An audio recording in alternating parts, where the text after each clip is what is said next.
Hi everyone, this is John with Sim Racing Revolution, and in today's video, with the impending release in less than 2 days' time of Gran Turismo 7, I thought it would be wise to kind of jump into Gran Turismo Sport.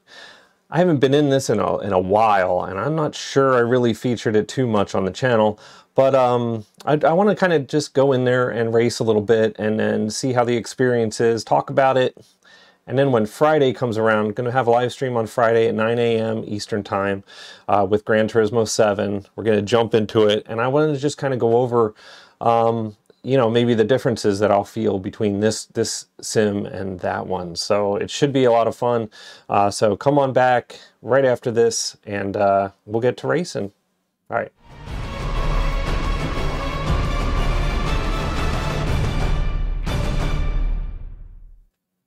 Hi everybody, and welcome back. So it's been a while since I've opened up this game, apparently.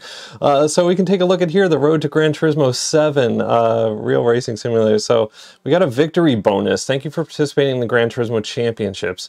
In the Road to GT7 series, a driver in my country or region, or country or territory was the winner. So there you go. We did have somebody who won in the United States. That's cool. So we got a victory bonus to commemorate the win. Enjoy Gran Turismo. Yeah, so we got 200,000 in credits. So, hey, who am I to look a gift horse in the mouth, right? And we got another 5,000 credits. So what did we do here? Yeah, so about, I guess, the same thing again. We got another $5,000 bonus. So that's cool. I think that's enough for the bonuses. So we have quite a bit of money here. So so let me get my mug off the screen here real quick. And yeah, so this is what Gran Turismo Sport looks like. And I know you guys have all seen this before, so I'm not going to really get into it too much. But let's just go into arcade here and check out the game. Make sure. Yep, we'll just go into a single race and pick a track that we're going to want to try in GT7 as well. So what is one of my favorites? Let's go and see.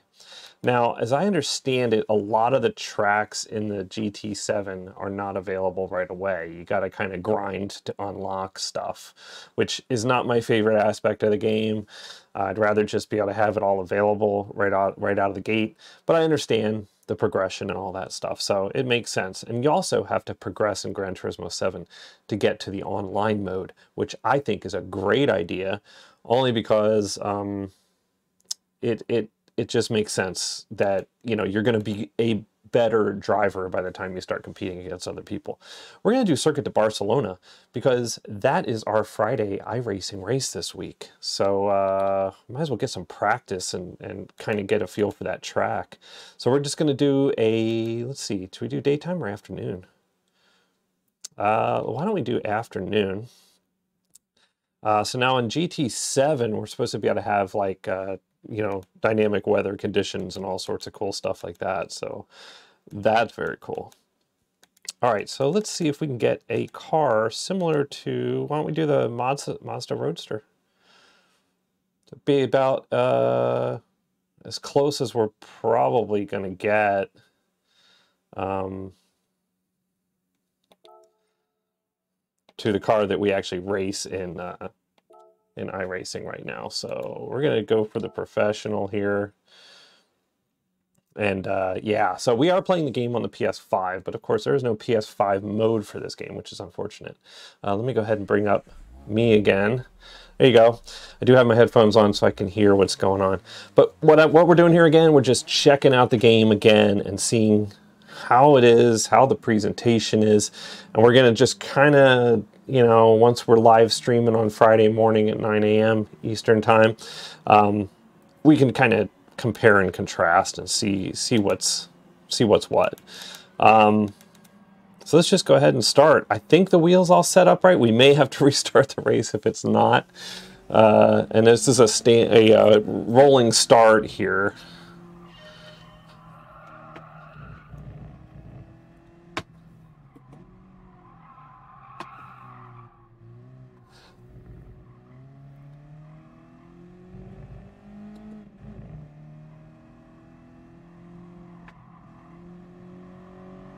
Now we do have a radar on here, so we know where the other cars are in relation to us. So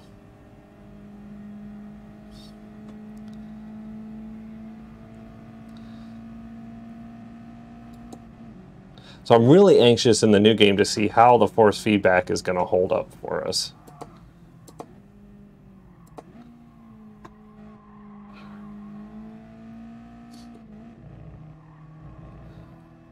And how different it's going to feel. So that's really one of the things I really want to see is how's the game going to feel as far as a force feedback perspective goes.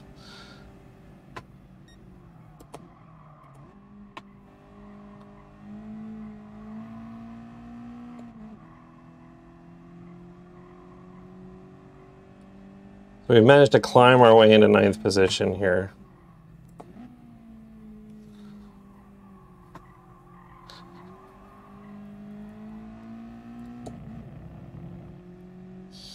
Now, the sound in this game is okay.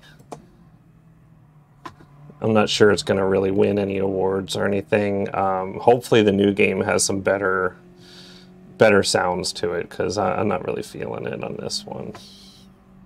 Especially when you're comparing it to, like I said, of course, the Competizione, where the sound is so good.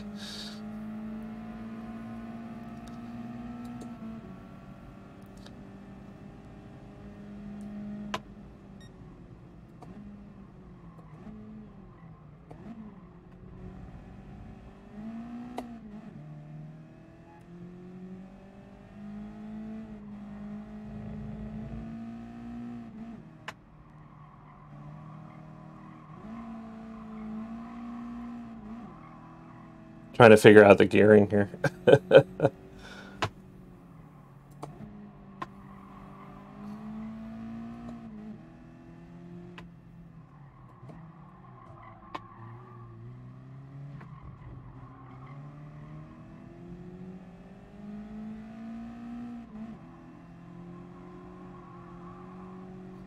Okay.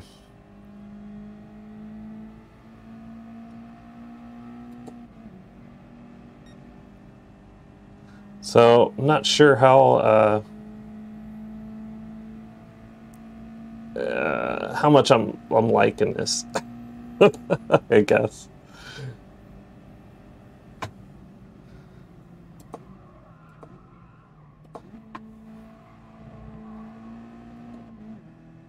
It just feels trying to decide how to say this. I think it feels a little bit like spongy, kind of not real precise, if that makes sense. I guess from as far as, like, it doesn't seem like there's a really great resolution, I guess you could say, for the force feedback. And hopefully that's a lot better on the PS5. And I haven't heard any reviews yet that talk about the force feedback effects, so I didn't realize I had it in first gear. So I don't really know yet what anybody who's actually a sim racer has thought about the effects in the game yet as far as force feedback goes. So that I'll be interested in seeing in some of these reviews that come out maybe later, you know, this same day. This is the day, this is you know, Wednesday the 2nd, and the review embargo has lifted, so, but I still haven't seen any real, like, sim racing type reviews on this yet, or on Gran Turismo 7, I should say. This is still Gran Turismo Sport, for anybody who's who's wondering.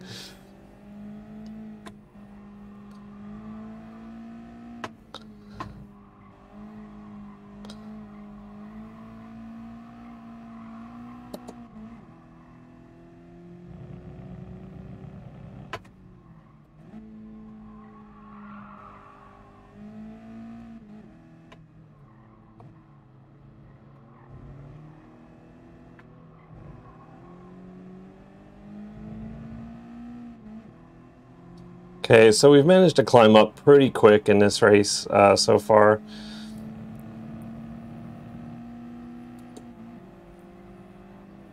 Which is, you know, a good thing, but, you know, that's our best lap so far here. And we're getting a good feel for this circuit here that we're going to be racing.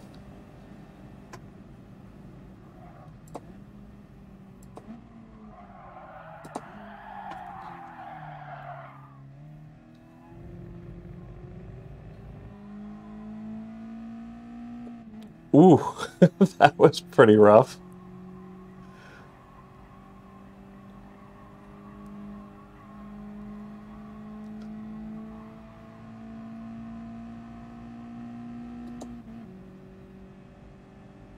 Okay, let's try to...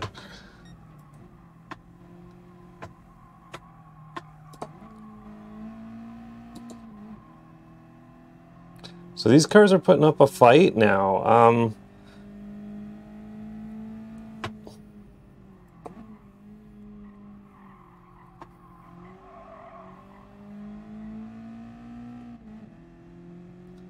So I don't know if this game suffers from this. I'm guessing it probably does to a degree. This rubber banding effect that you hear about so much, where it's just kind of basically the AI will catch up to you. They're going to rubber band right back to you. I'm not sure this game really has that or not.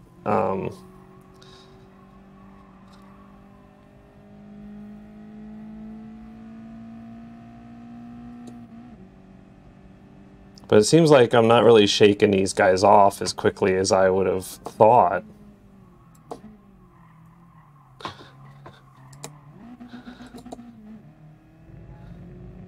There I go again with the gearing.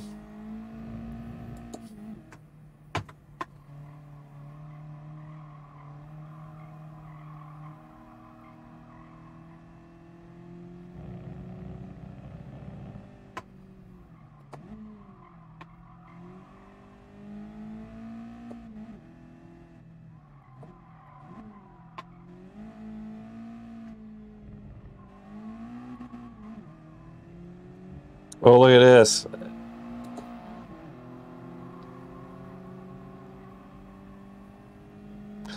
So, yeah.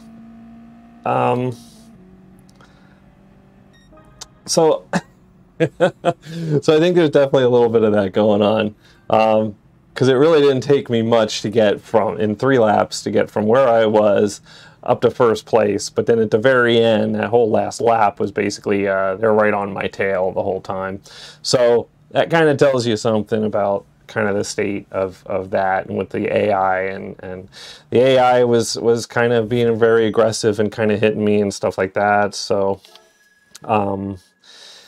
there is that too. So as far as the experience goes, and I'm kind of, you know, have some experience with the game. I haven't played it in a while though, so that's the thing. You know, my take really is it's good, it's okay, but it's more of that Simcade kind of experience. I hate that word, but it's the best I can put into it. It does have, you know, it kind of, it isn't great, I guess I should say. It's okay, it's good. You know, the wheel works, the pedals work, everything works. It's just, it feels kind of loose, like spongy, like not so great. Maybe a different car will be better. So why don't we take this same track here? Let me see if I can change. Can I change? I think I got to exit and go back in with a different car. So let's go back in and we'll do the same track again. But we will, where is it? Here we go. We'll do, you know, a different time of day, why not? And let's choose a slightly different car here. So let's go, I was hoping to find, see what we have. We could try the Aventador, which do like a racing, kind of like a, more of an open wheeler if we have one. We do have an F1 car. So let's give that a shot. Why not? And we're going to go Pro again. And let's see how this one goes now. Let's see if there's any difference between the force feedback between something like the, you know, like the Mazda that we just drove, and then between that and an F1 car. Hopefully we're gonna see something here. Okay, so this car is equipped with the overtaking system. DRS makes it possible to use this feature and assign a button to activate. So we're not even gonna bother with that right now. But that's cool that it's there. It is very cool that it's there. And let's see. Okay, so that's really cool. It does educate you on what curves and DRS actually do. So that's pretty sweet. But we're not going to do any of that. Because we're a sim racing channel, but we don't do any of that. Oh boy.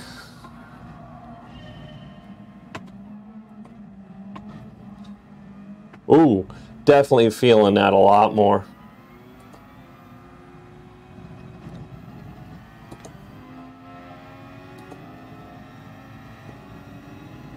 Wow, I suck at being an F1 driver in this game.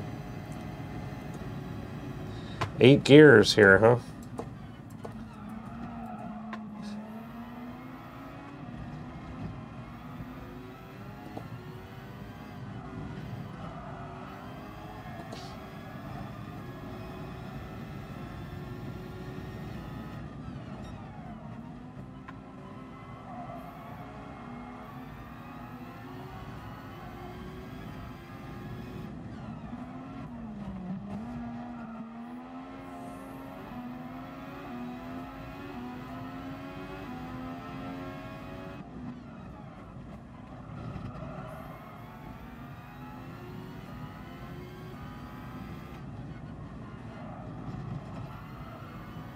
Wow.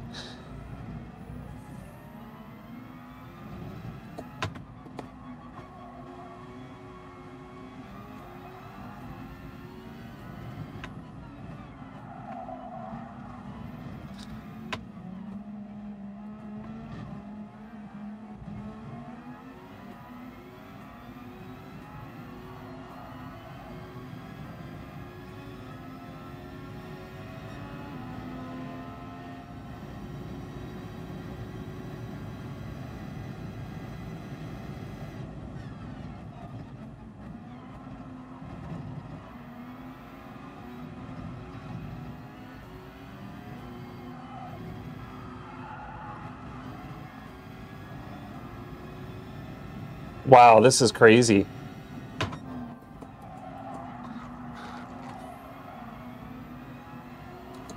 Definitely feeling the force feedback here.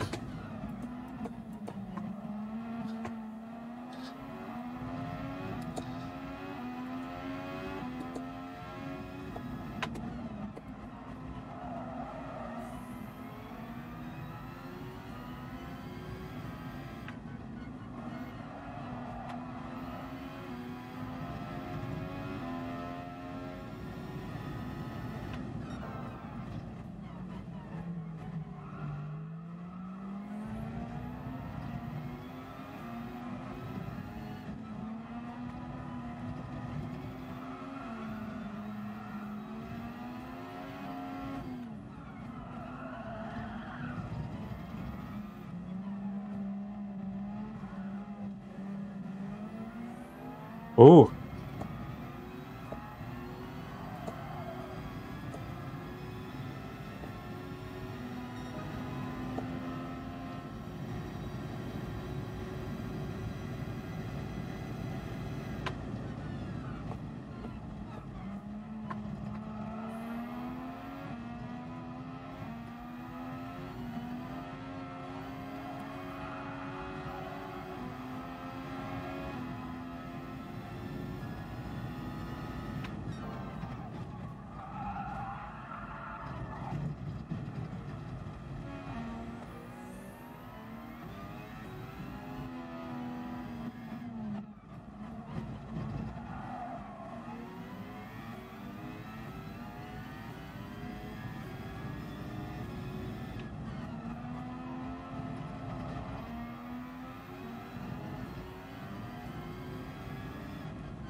I guess we're going to get third here.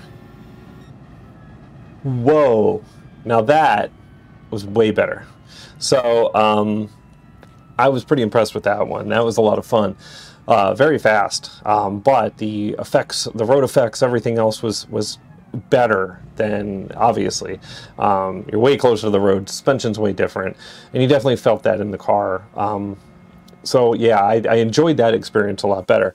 What I didn't, you know, but still, there's that thing that's missing in the game, and I think it's probably has to do with, you know, like the handling, the force feedback, the there's just something about it that doesn't scream sim racer. It screams more, you know, just it's hard to put your finger on it, but it was still a lot of fun. So yeah, don't get me wrong, it's a lot of fun.